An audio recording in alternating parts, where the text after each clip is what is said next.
आप सभी का हमारे YouTube चैनल पे बहुत बहुत स्वागत है।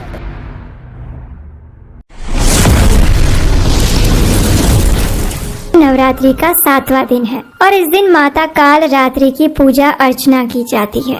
जैसा कि उनके नाम से ही विदित है कि देवी काल रात्रि का स्वरूप अत्यंत भयंकर है। उनका वर्ण रात्रि के समान काला है, क्योंकि इस देवी का प्राकट्य दैत्य का वध करने के लिए हुआ था, इसीलिए इनका ये स्वरूप इतना प्रलयकारी है। लेकिन ऐसा क्या कारण था कि देवी जगदम्बा को ऐसा स्वरूप धारण करना पड़ा? तो चलिए आज नवरात्रि के 7वें दिन हम माँ काल रात्रि की एक पौराणिक कथा का श्रवण करते हैं। ये वर्षों पुरानी कथा है। शुंभ तथा निशुंभ नामक दो दैत्य भाई ब्रह्मा जी को प्रसन्न करने के लिए घोर तपस्या में लीन हो चुके थे।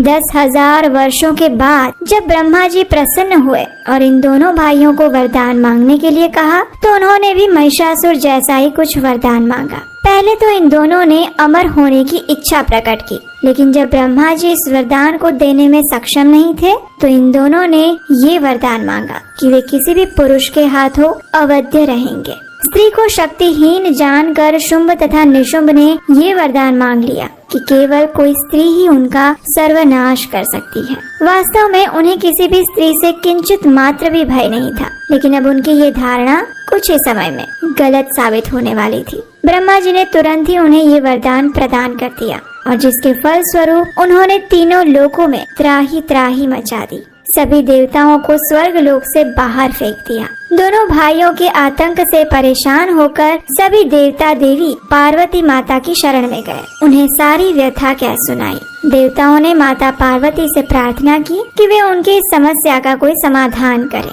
और तब देवी पार्वती ने ब्रह्मांड की सुरक्षा के लिए जो भयंकर रूप धारण किया, उसी रूप का नाम देवी काल रात्रि पड़ा। देवी काली के 3 नेत्र थे, जिसे क्रोध रूपी अग्नि निकल रही थी। जब शुंभ और निशुंभ को देवी काल रात्रि के प्रकट होने का समाचार मिला, तो उन्होंने सबसे पहले अपने 2 सेवकों चंड और मुंड को देवी से युद्ध करने के लिए भेजा। इन दोनों असुरों का देवी काल रात्रि के साथ बड़ा ही भयंकर युद्ध हुआ और अंत में वे दोनों ही देवी के हाथों मारे गए। और तभी से देवी का एक अन्य नाम चामुंडा भी प्रसिद्ध हो गया।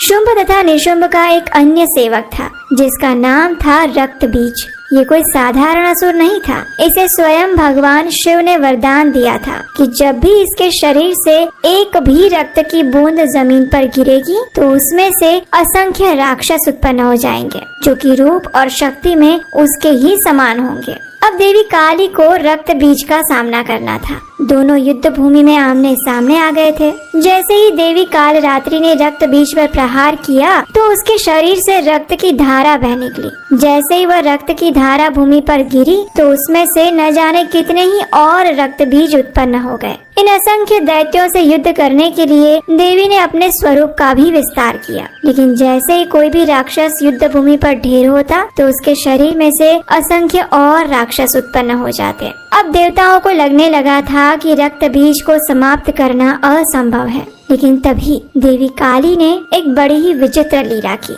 उन्होंने अपनी जीवा को करोड़ों योजन के क्षेत्रफल में विस्तारित कर दिया और अब जैसे ही वह एक रक्त बीज का वध करती, तो उसका सारा रक्त भूमि पर गिरने से पहले ही उसे पी जाती। और इस प्रकार वह युद्ध भूमि में उत्पन्न हुए सभी राक्षसों का वध करती गई और उनके रक्त को भूमि पर गिरने से पहले ही उसका पान करती रही। अब केवल वास्तविक रक्त बीज ही युद्ध भूमि में अकेला रह गया था। देवी काली ने उसका भी सिर धड़ से अलग कर दिया और उसके संपूर्ण रक्त को पी लिया और इस प्रकार रक्त बीज मारा गया। अब इसके पश्चात शुंभ तथा निशुंभ को देवी काली से युद्ध करने के लिए आना ही पड़ा। कई दिनों के भयंकर युद्ध के पश्चात देवी काल रात्रि ने इन दोनों का वध करके भौतिक जगत को राक्षसों के ताप से मुक्त कर दिया और देवताओं को पुनः स्वर्ग लोक प्रदान किया। देवी काली का रूप बड़ा ही विभत्स है। उनकी 4 भुजाएं और 3 नेत्र हैं। उनके होठ लंबे हैं और कान कर्णिका के पुष्पों के समान हैं। उनकी केश राशि फैली हुई है। उनका शरीर तेल से युक्त है और वे कांटों के समान आभूषण पहनती हैं। वे अपने बाएं पैर में चमकती हुई लोह लता धारण करती हैं। उनकी सवारी गर्दभ यानी गधा है। उनके एक हाथ में तलवार और दूसरे में वज्र है। उनका तीसरा हाथ अभय मुद्रा में है और चौथा हाथ वर मुद्रा में।